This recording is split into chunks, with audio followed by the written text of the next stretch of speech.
პირველ რიგში მინდა ყველა ქალს მოულოცო დღევანდელი დღე.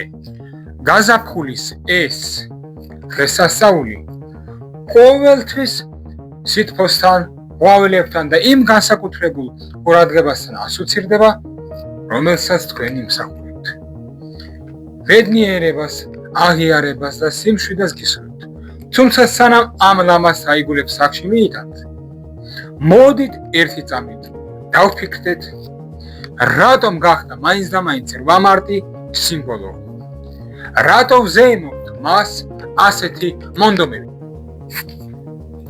8 მარტს მილიონობით ქალს ჩუქნიან ყვავილებს, მაგრამ ყველამ არ იცის, რომ ოდესღაც ეს დღე არა დიდების, არამედ სისხლის, ცეცხლისა და 146 დამწვარი ქალის სურნელს ატარებდა.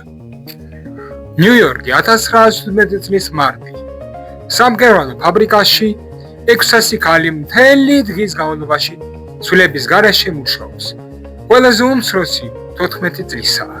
უფროსებმა სამქროს კარები გარედან ჩაკეტეს, რათა გოგონები შესვენებაზეც კი არ გასულიყვნენ. მერვე სართულზე ქსოვილის ნაჭერს ცეცხლი გაუჩნდა. გასაქცევი არსად იყო. ათობით ახალგაზრდა ქალი ფანჯრებიდან გადახდა, რათა ცეცხლიც გადარჩენოდა. იმ დღეს 146 მათგანი დაიღუპა.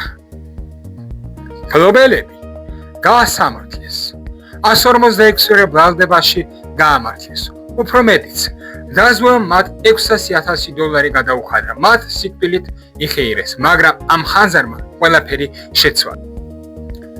დაიწყო მასობრივი საპროტესტო აქციები. ათასობით ტექსტილის მუშაკი გაიფიცა ერთი ლოზუნგით: პური და ვარდი. 1917 წლის 8 მარტს პეტროგრადში ათასობით ტექსტილის მუშაკმა ქუჩებში მცდელობა მოაწყო.